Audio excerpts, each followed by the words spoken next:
maka telah lalu.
Tuan-tuan jemaah salat maghrib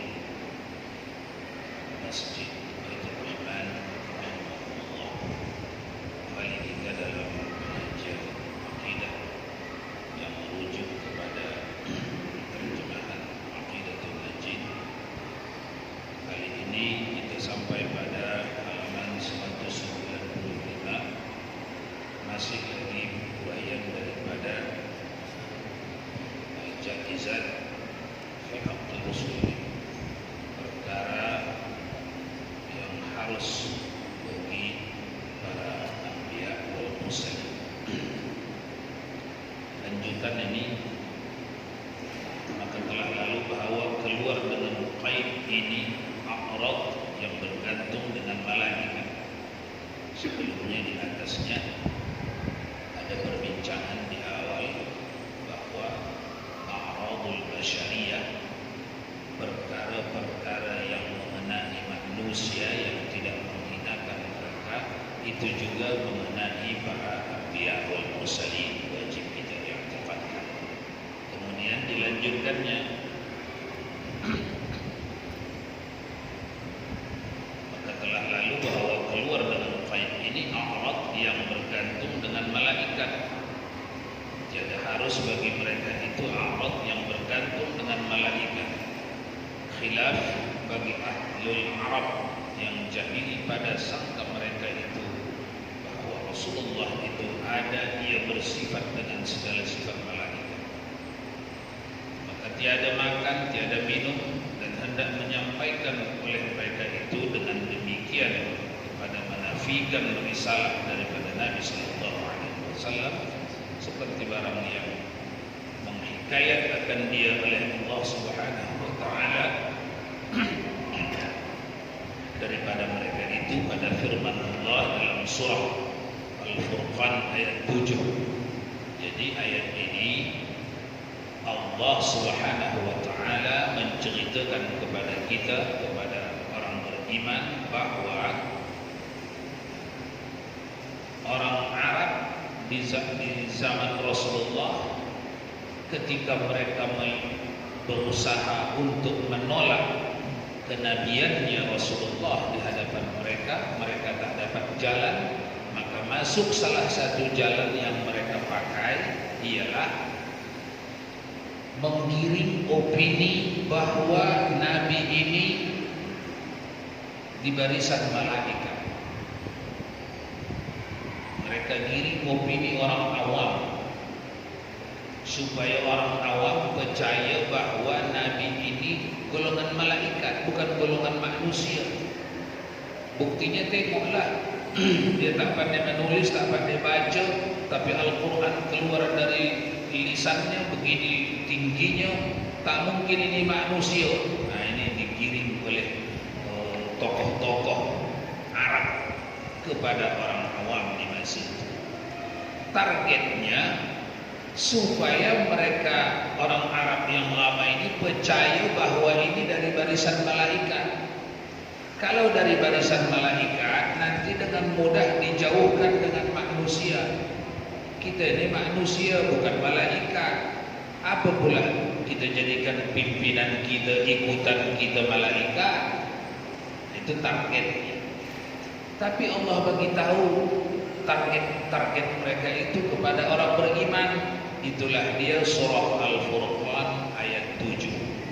Bismillahirrahmanirrahim. Wa qalu ma li hadzal rasul ya'kulu at-ta'am wa yamshi fil aswaq ila akhir ayat.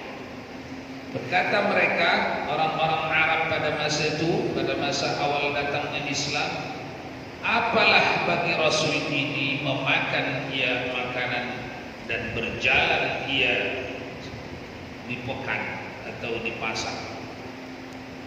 Ini Rasul apa ini kerjanya ini? Rasul itu sifatnya malaikat, bukan manusia, perlu pergi ke pasar belanja, perlu berjalan mencari ma'isyah, cari makan. Bukan. Orang akan nanti kepada dua kemungkinan: menolak kenabian karena ini bukan Rasul yang perlu makan, minuman, berjalan-jalan di pasar seperti orang biasa, seperti sifat manusia.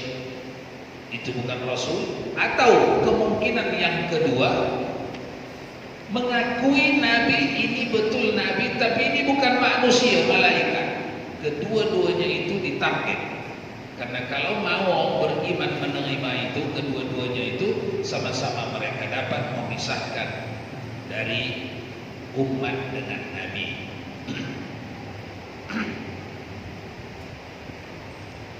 Perkataan musannif allati la tuaddi fi maratibihim,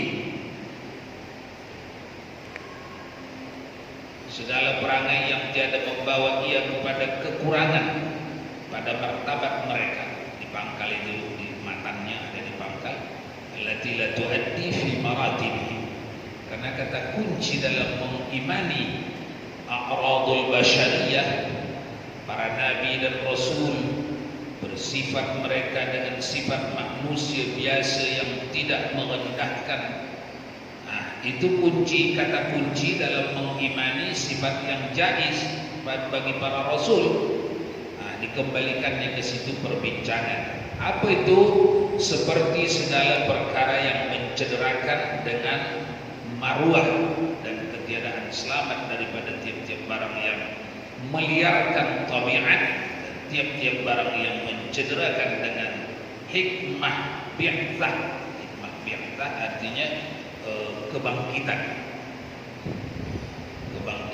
mereka itu, dan yaitu menunaikan segala syariat dan qabul segala umat bagi mereka itu. Ini dasar yang harus kita, batas-batas yang harus kita pegang, bahwa allati la tuaddi fi maratibihim, artinya wajib kita i'tiqadkan para anbiya wal mursalin, mereka datang dari manusia biasa, bahan bakunya manusia biasa macam kita, terdiri daripada mak bapak, terdiri daripada sifat-sifat manusia, mengalami lapar, mengalami sedih, gembira, mencari nafkah. Itu semuanya dibatas. La tuaddi maratibihim, dibatas. Batasnya mana?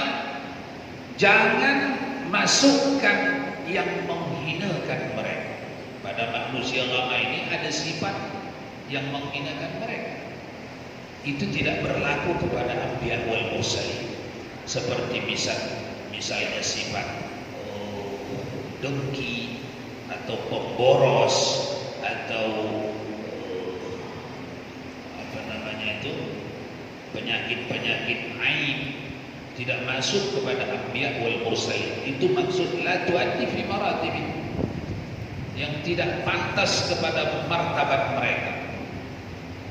Dan masuk di dalam yang demikian itu, makan di jalan, pekerjaan yang hina dan tiada sempurna akal, maksudnya kurang cerdas.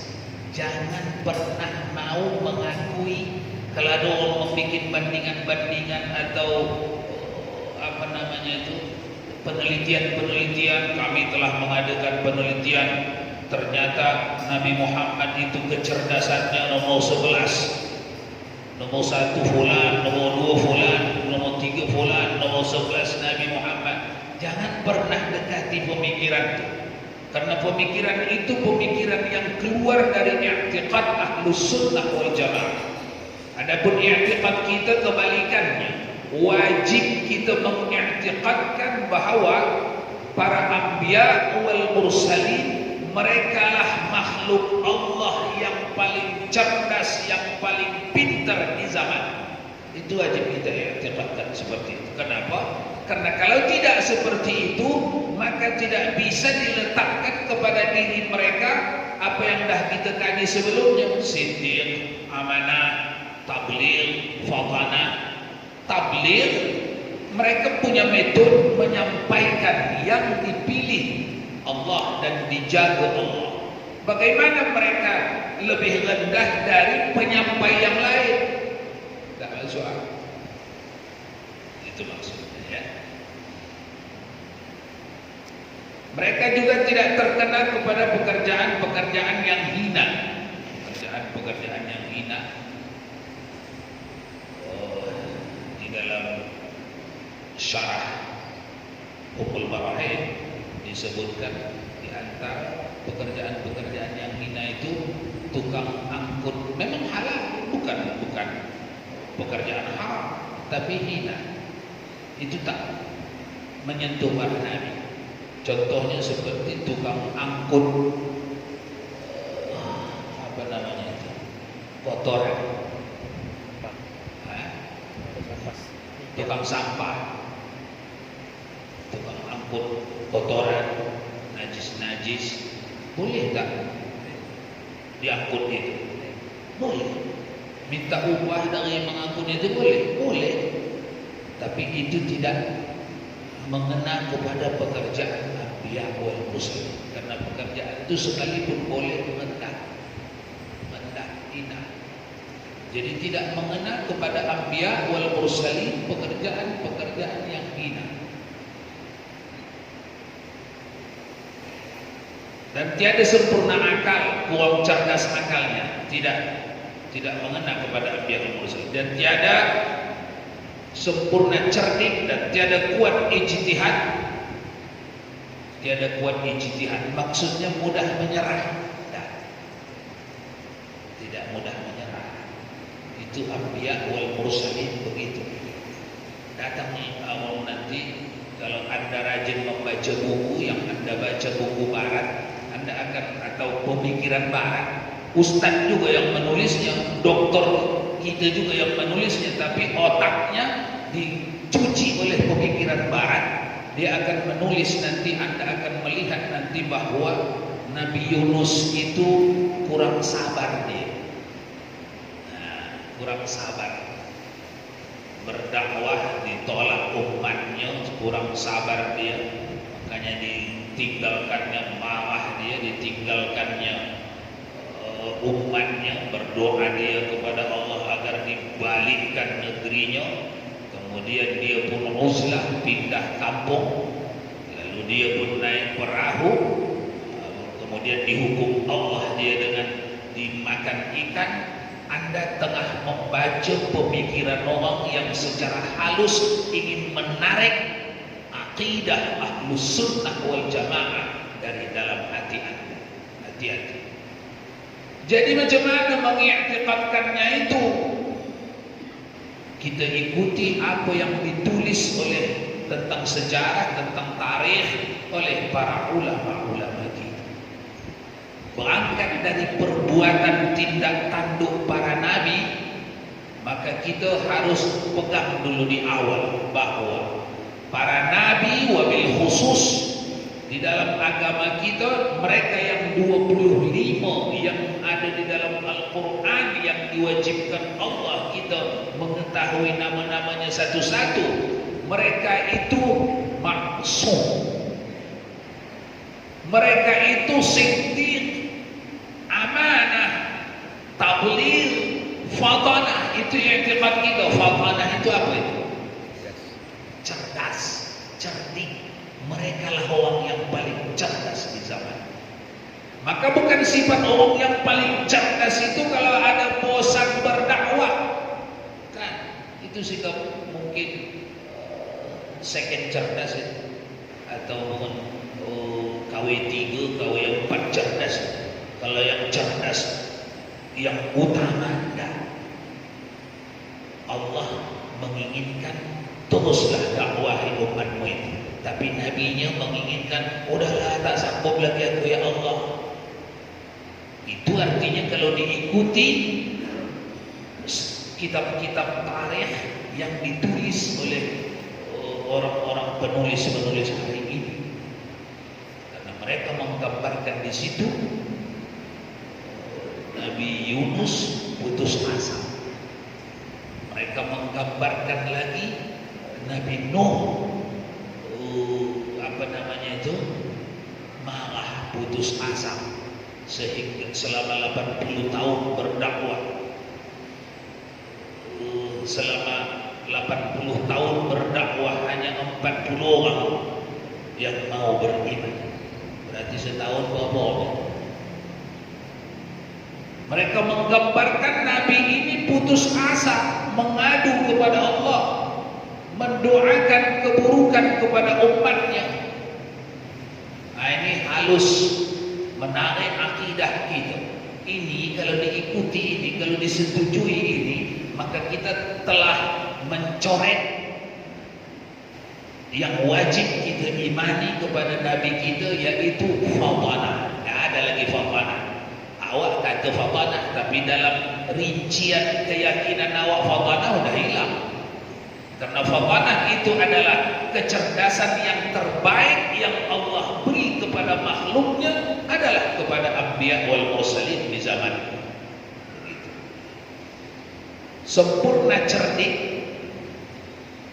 tiada sempurna cerdik dan tiada kuat ijtihad, dan hina bapak dan pezina ibu, ini mustahil didekatkan ini ya kepada anbiya wal mursalin. Kalau kita yang bukan nabi dan rasul, mantan pezina ibu kita, kenapa? Tidak ada kenapa. Karena kita bukan untuk memimpin alam semesta. Tidak apa-apa. Dosa berzina itu dosa besar. Dosa besar itu ubatnya apa? Taubat. Mantan pezina ayah kita, kenapa? Tak kenapa. Zina itu apa itu? Dosa besar. Dosa besar kabair. Kabair itu obatnya apa? Dirikan syarat taubat. Selesai. Tapi untuk anbiya wal mursalin, Allah pelihara itu. Allah pelihara. Atau sebelum pun zina, muqaddimah zina, seperti sifat-sifat rendah, berhahihi dengan perempuan yang ajnabi, yang bukan dalam keadaan daruri, itu muqaddimah zina itu. Itu tidak berlaku kepada para anbiya wal mursalin. Kepada manusia biasa, jatuh kepada manusia biasa, itu dosa. Kalau hadir syahwat, dosa besar. Kalau tidak hadir syahwat, dosa kecil. Berjam-jam bertelefon laki orang dengan bini orang, tidak ada keperluan apa-apa. Berjam-jam bercakap-cakap, berhari. Itu kalau diulang-ulangnya, diketahuinya bahwa itu satu dosa, kemudian diulang-ulangnya, dah tahu itu dosa, diulang-ulangnya, itu menyebabkan ditutup Allah hati. Khatamallahu ala qulub wa ala sam'ihim wa ala absarihim, ditutup. Orang yang berani mengulang-ulangi dosa yang dia dah tahu kalau itu dosa, itu efeknya, ditulis Imam Al-Ghazali di dalam Minhajul Abidinnya, itu efeknya penelitian Imam Ghazali itu yang dicakapkannya itu. Nanti di kemudian hari masih dinukil oleh Imam Nawawi lagi pernyataan Imam Ghazali itu, menyebabkan ditutup Allah hati.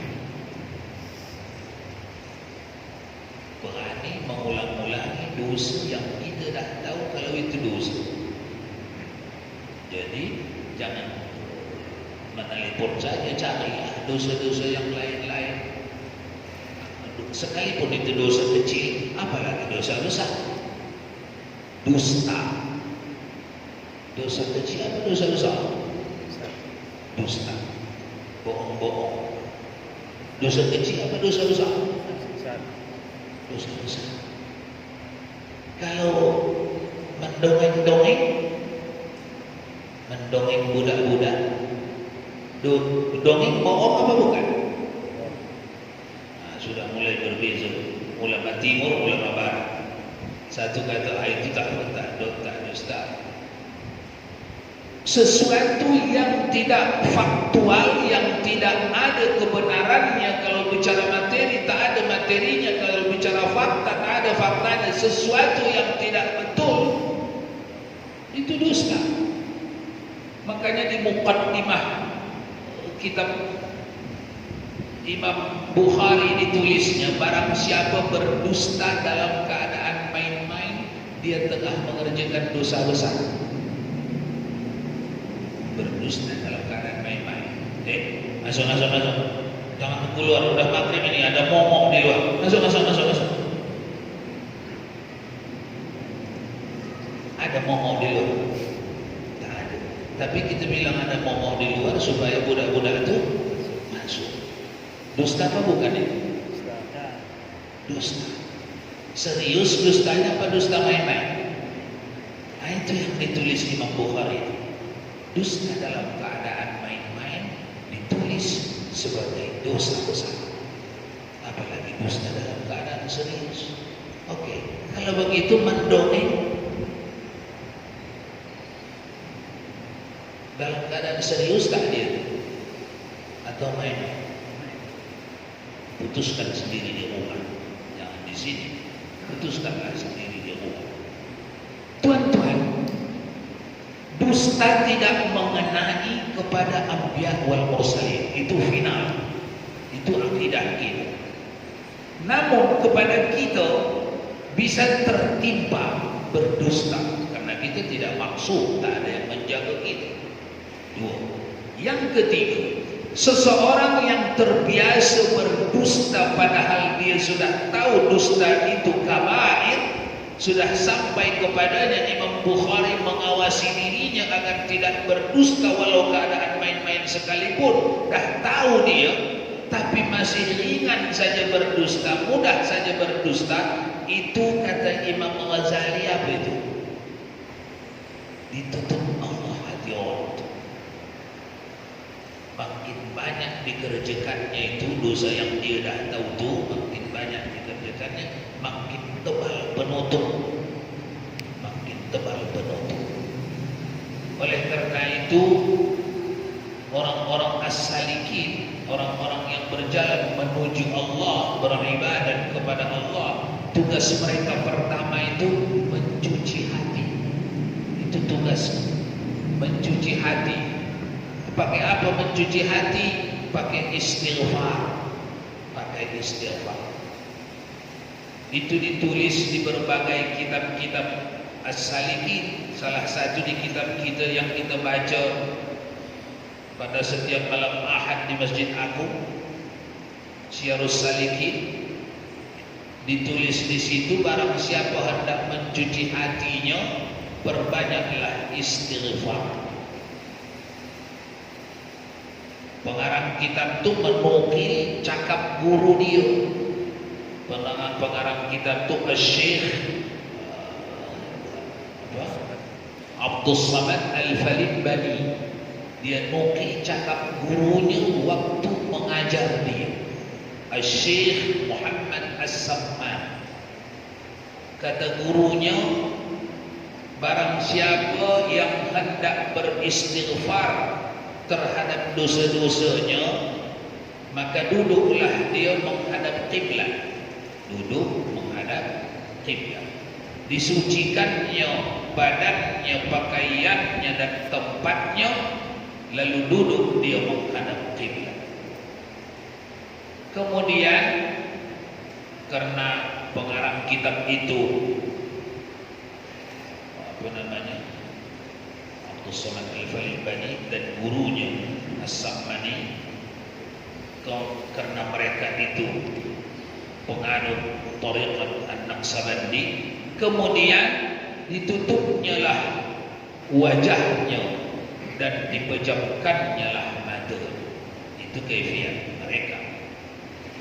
Kemudian dihadirkannya lah satu persatu dosa yang diperbuat matanya, telinganya, hidungnya, mulutnya, perutnya, faratnya, kakinya, dihadirkannya lah di hadapan.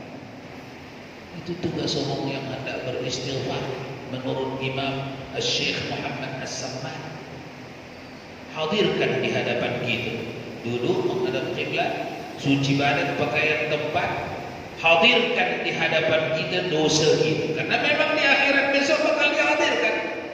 Di mahkamah besok akan dihadirkan itu satu persatu, mulai awal dewasa sampai ujung kematian. Berapa banyak ini dosa mata, letakkan di hadapan.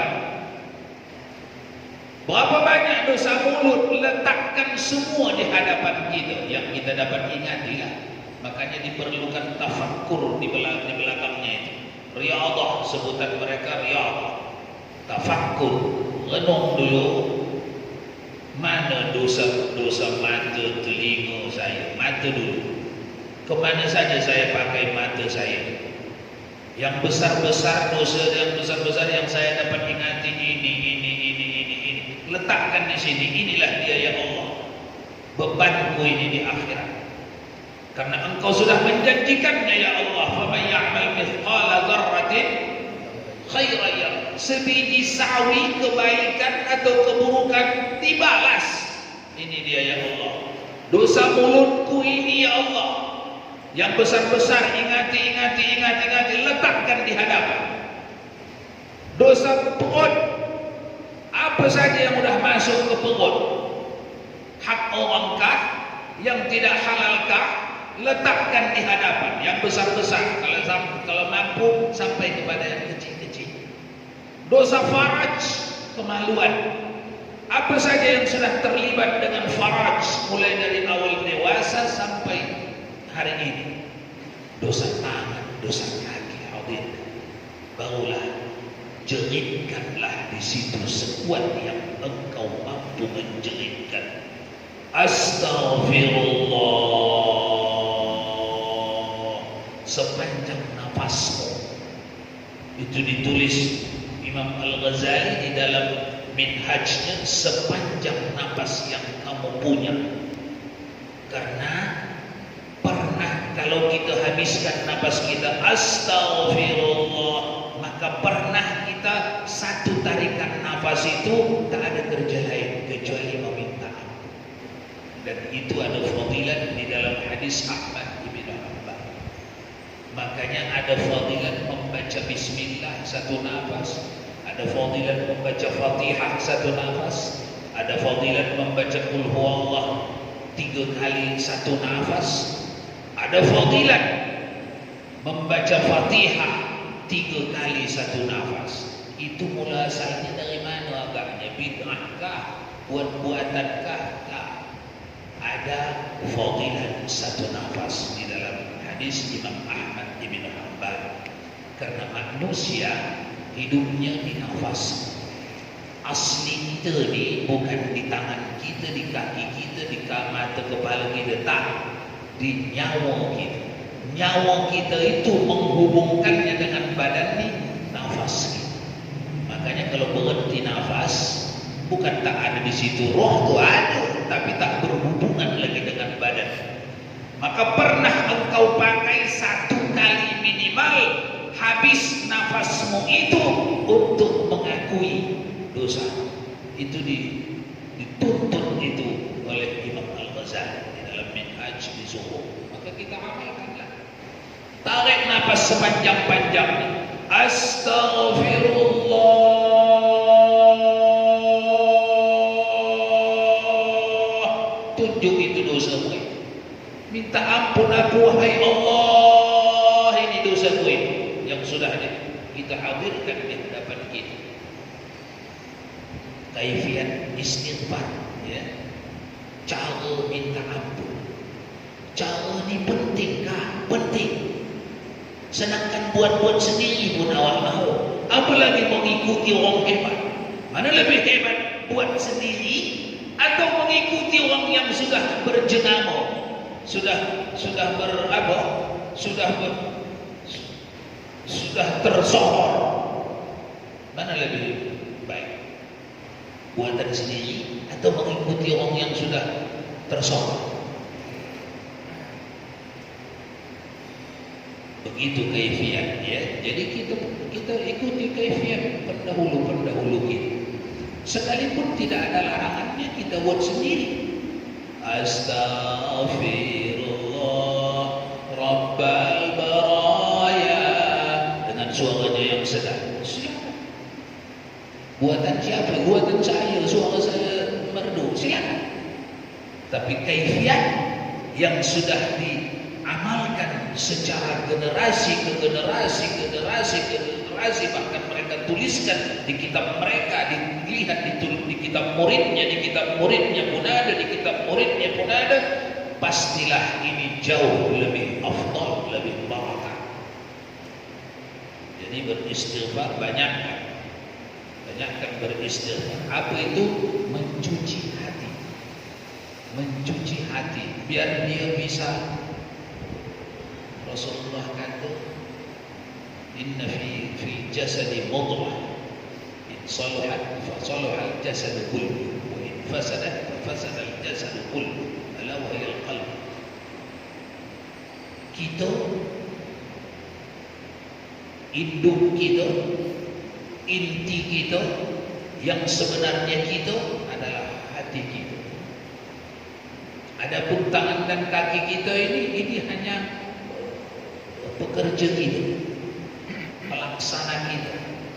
Kalau versi kitab Syarus Salikin, ini hanya tentera. Pemimpinnya qalbu. Tenteranya tangan kita, kaki kita, mata, kepala. Makanya kalau komandannya itu bagus, otaknya itu, anak buah itu bagus, itu pekerjaan. Semuanya begitu. Kalau presidennya itu soleh, itu semua gubernur, bupati, camat, di bawah camat apa lagi? RT RW soleh. Memang begitu. Tapi kalau presidennya itu penipu, macam mana? Gubernurnya, tak pun semua, kebanyakan penipu lah tu, karena dia mau menjilat atasannya dia. Bupatinya kebanyakan penipu lah itu, camat-camatnya banyak penipu lah. Orang presidennya penipu, memang begitu. Makanya kata Imam Ahmad ibn Hanbal dalam wasiatnya kepada para muridnya, ditulis di dalam kitab manaqibnya, kalau kau punya satu doa makbul, pilihlah. Misalnya kalau dibagi tahu Allah, hei fulan, kau diterima permintaanmu, tapi satu saja. Misal ada rupanya orang dibilang Allah begitu, ada di dalam Tirmizi, Sunan Tirmizi ada hadis yang menceritakan, hei fulan, kau punya satu permintaan, silakan minta apa saja, Allah bagi. Datang malaikat. Kembali dulu, kata Ahmad ibn Hanbal, andai kata diberikan engkau satu doa makbul, pakailah doa makbul itu untuk mendoakan engkau mendapat pemimpin yang adil. Kesitulah pakai. Tak payah kau doakan untuk mendoakan, masukkan aku ke surga, mak bapakku ampunkan, tak payah. Pakai untuk satu. Kalau memang satu lah, kalau banyak dibagi Allah, pakailah. Doakan, selamatkan aku ya Allah, mak bapakku ya Allah, apa semua. Tapi kalau hanya satu, inilah pilih. Kata Imam Ahmad ibn Hanbal, apa itu? Bagilah kami ya Allah pemimpin yang alim. Allahumma la tusallit alaina man la yarhamuna, man la yakhafuka wa la yarhamuna. Begitu kita jadi. Kenapa? Karena pemimpin yang adil itu sangat penting dan efeknya akan berimbas kepada umat. Akan berimbas itu kepada umat. Kalau dia soleh, yang dekat ke dia bawahan-bawahan ini presiden soleh.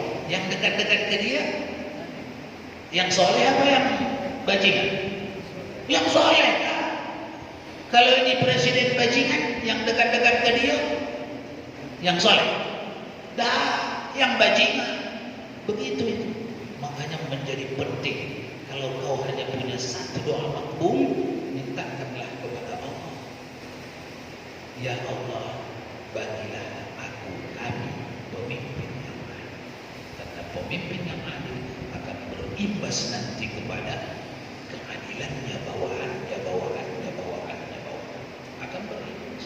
Sebaliknya, pemimpin yang zalim akan berimbas nanti diikuti, dicontoh oleh bawahannya. Oleh karena itu, dalam urusan agama ini pun tuan-tuan kita seperti itu. Tak boleh kita di depan anak-anak kita, tak boleh kita merendahkan yang ditinggikan Allah. Tak boleh. Nanti diikutinya itu, jadi opini itu. Di depan anak-anak kita, tak boleh kita menomorduakan apa yang dinomorsatukan Allah. Yang dinomorsatukan Allah apa? Dalam beragama, sholat. Maka tak boleh kita merendah-rendahkan sholat depan budak-budak. Tak boleh. Kalau di depan orang berilmu, karena ada pada dia ilmu, tak langsung diserapnya, belum mengosak dia. Tapi kalau di hadapan budak-budak langsung mengosak. Ayah kami ustaz, tak apa-apa dia tak sembahyang. Akan diikuti. Oleh karena itu menjadi penting bagi kita menjaga agama ini dimulakan dari diri kita sendiri, dari pengamalan kita sendiri. Habis.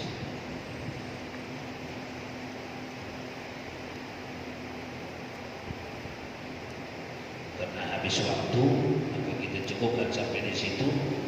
Para anbiya wal mursalin itu tiada sempurna keluar dari i'tiqad kita, anggapan orang yang tidak sempurna akal, tidak sempurna kecerdasan mereka. Jauhkan itu dari pikiran kita, karena itu akan merosakkan iman kita. Tidak kuat ijtihad, jauhkan itu perbuatan orang-orang yang ingin merosakkan Islam. Hina mak bapaknya, pezina ibunya, tidak ada itu yang mengenai para anbiya wal mursalin. Terkena penyakit sopa, penyakit yang merendahkan, yang menghinakan, tidak ada itu mengenai para anbiya wal mursalin. Itu wajib kita jaga, karena di luar sana berseliuran literatur, bacaan-bacaan, karangan-karangan yang sudah memasukkan itu, merendahkan para anbiya wal mursalin. Bahkan mereka sampai mengatakan tak usah dia terlalu mengagung-agungkan. Itu nabi biasa saja, macam kita manusia biasa, hanya dikirim Allah pada dia wahyu. Jangan. Ini kalau dibiarkan ini lama-kelamaan boleh menggeser akidah. Walaupun kita tahu di luar sana banyak sekali. Bahkan mereka ajak ini anak-anak muda ini, tak payah pakai Sayyidina lah, tak payah. Sayyidina itu kan tuan, bapak, tuan. Itu nanti lama-kelamaan kultus. Begitulah dulu mula asalnya dulu kaum Nasrani itu. Awalnya diakui mereka Nabi Isa itu Tuhan, tapi lantaran dikultus, diagungkan, dimuliakan, lama-lama jadi Tuhan. Ini pun nanti begitu kalau dibiarkan. Tidak. Itu bahasa orientalis yang ingin menggeser akidah umat Islam. Kita tidak akan pernah mengkultuskan Nabi kita, karena rambu-rambu memuliakannya, meninggikannya, melebihkannya dari manusia biasa sudah lengkap diajarkan Allah dan Rasulnya di dalam Al-Quran was Sunnah. Nah, jadi itu jaga anak-anak dari bahasa-bahasa macam itu ya. Jangan terlalu nanti lama-lama kultus, itu bakal racun bagi akidah Ahlussunnah wal Jamaah. Mudah-mudahan Allah melihara kita dan keturunan kita dari tergelincirnya